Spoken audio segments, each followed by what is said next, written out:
Of course, the most important beneficiary of this store is our customer.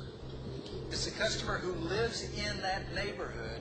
I was actually selling cars for about 6 months, but prior to that I actually had my own business. I was doing wood refinishing on boats, and I actually did quite well at that. So I'm getting a little too old for that.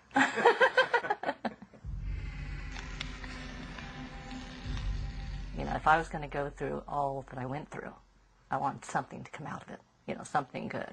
There was a truck to one side that had a camper shell, and there was a van to one side. I thought, you know, I've always said, you know, you don't want to be in a spot where nobody can see you. But I thought 4 car spaces from the front door, and I thought they had security outside. I thought, okay, well, I should be fine. And when I got out, there was 2 of them. Unfortunately, he caught me.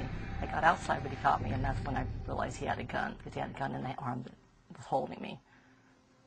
And that's when they told me, get back in the car, I'm going to blow your head off. The year before, when I worked at the phone company, we had a safety meeting, and it was around Christmas time. And they had the sheriff's department out there, and they were talking about if you're ever in a parking lot and this happens, what to do. Don't go with them. If you go with them, you're likely not going to live, because I guess statistically that's what happens. They'll kill you. That's what first went through my mind, is that I'm not going to survive this.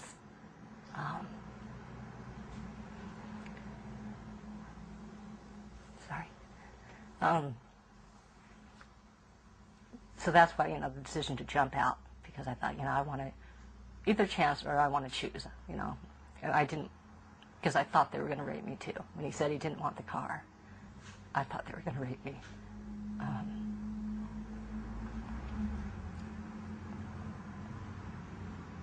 So when they got me back in the car after looking at the gun, I just kind of resigned to, you know,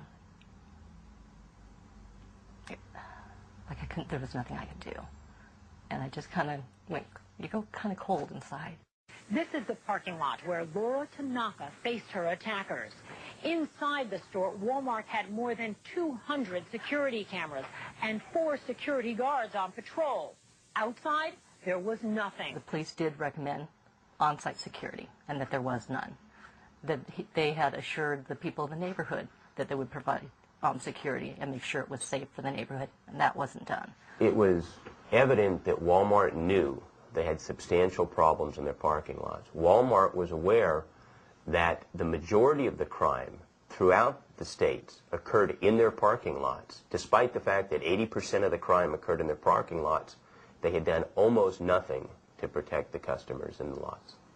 Rape, murder, kidnapping, all of these shocking allegations, and they come from Walmart shoppers. Report of a Walmart parking lot attack. Tonight, North Texas police are on the hunt for a would-be kidnapper. A violent attack in the parking lot of an Orange County Walmart. At least one man tried to carjack, rob, and shoot a woman. Who shot and killed 33-year-old Mark Korenick in the store's parking lot. A bold and deadly shooting.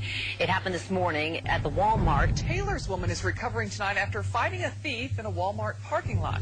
A man is arrested after a tire iron attack. It happened in a parking lot of this Walmart. The 2 teenage workers shot while gathering carts in the parking lot yesterday at this Glendale Walmart. It happened at 1:48 this morning in the Walmart parking lot in Riverdale.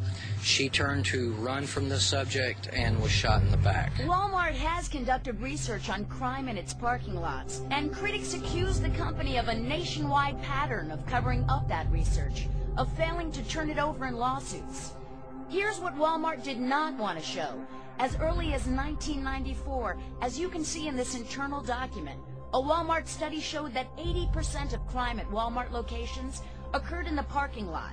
And when the company added roving patrols at several sites, the crime rate dropped to as low as 0. A district judge in Beaumont tonight is fining Walmart stores $18 million. Judge James Mahaffey is sanctioning Walmart for what the court believes was a pattern of deception. It involves the case of a Southeast Texas woman who was sexually assaulted and raped in the parking lot of Walmart. The court found that Walmart did not disclose that it had conducted a safety study, a study that found if Walmart would put employees in golf carts patrolling its parking lots, crime there would drop to 0. Judge Sherilyn Wood heard a case against Walmart in Houston, Texas in 1999 involving an assault in a Walmart parking lot. She says that in 17 years on the bench and over 25,000 cases, she's rarely seen such flagrant abuse of the system. It was very disturbing to see such an intentional course of conduct. It was corrupt. She's charging Walmart with cheating in court, and she's not the only one. This is one judge. Is there something in the drinking water in Arkansas that says perjury is all right? Another judge. Rarely has this court seen such a pattern of deliberate obfuscation, delay, misrepresentation, and downright lying. True. Unfortunately for the customer, they really don't care what goes on after you spend your money in there and come out into the parking lot to go home. Police found Holden shot to death along the side of a road in Stanton, Texas, 400 miles from where she was abducted. Megan was very special. We grew up together. We lived together.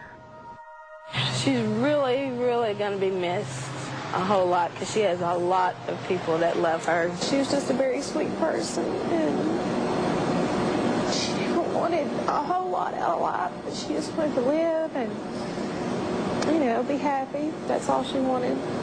Just recently, before she died, we were in her room listening to a CD, and we were singing together, and we could just be open with each other. We didn't care. Police say Megan Holden was chosen at random on the way to her pickup truck in the Walmart parking lot just before midnight. After that crime was caught on surveillance video, police say Williams, a Marine veteran with a history of drug offenses, sped off in Holden's truck heading west, where he apparently murdered the 19-year-old junior college student and dumped her body near some railroad tracks in the West Texas town of Stanton. I just think that there's a lot of things Walmart could have done. There should be somebody watching the cameras. Somebody should have been watching the cameras. Walmart has those cameras out there in their parking lot, and I thought that they were watching. A security camera without someone watching it is of no use at all. The abduction and murder that happened in Texas happened at a store where the loss prevention team was sent in to set up a security system outside that would track the union activity in that store. And the only reasons that they had the pictures that they did was because they had the union package on the outside of the store. Walmart focuses on protecting their property and not their patrons. I mean, a multi-million-dollar company, couldn't you pay somebody $12 an hour to watch a camera?